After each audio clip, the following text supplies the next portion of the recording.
балалық шағымызда. Оруз Орбай Ақтұр дейтін кісі де, Сәрсен Қожаев. Сәрсен Қожаев. Қай жылы қайтқан? Сол есіміне түспейді менің. Жылы 10-шы жыл ма дейміз. 1910 жылғы ма? Туған жылы. Ал қайтқан жылы шамамен?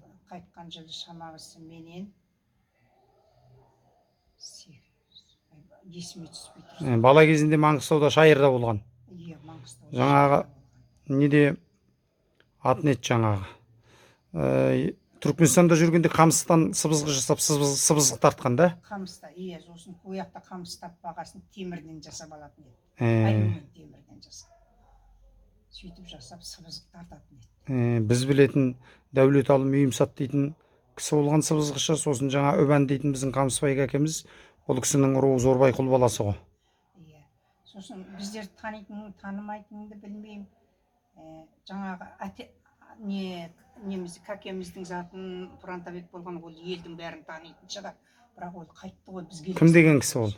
Соның не зат деді. Сіздер Түркменстанның қай жерінде болдыңыз, апа? Түркменстанда Әнеу деген жерде болдық, Ашғабадқа жақын жерде. Сіз жаңағы айтып отқан сыбызғы тартқан кісінің қызысыз. Мен соның қызымын. Енді арғы түптерін біліп айтайын. Қазір. Бірақ жаңа Пұрантабек кісіні осы ненің шайырдың бәрі таниды. Сол жаққа барып қойдық. Жетібайда еді. Көп таниды. Міне Ақтауда үлкен баласы бар. Жетібайда кіші баласы бар. Сіздің атыңыз кім дедіңіз, апа? Ақсұлу. Ақсұлу апа. Түбі шалдар сол неден шайырдан кеткен дейсіз ғой? Түбі шалдар екі тумалас еді, біреуі Төрағали деген, біреуі Ақтұр деген. Сол Ақтұр сыбызғы тартқан, сыбызғыда ойнаған. Басқа аспаптарда ойнаған ба? Басқа заттарда ойнағанмын жоқ, біз бала күнімізде сыбызғы тартатын. Ешқандай үн таспай ештеңе қалған жоқ, ә? Қалған жоқ ештеңе. Дұрыс.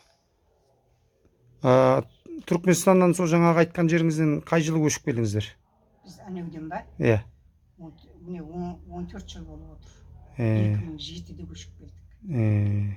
Сонымен ана Низатқа Қызылтөбе 2-де сөйірде отырдық.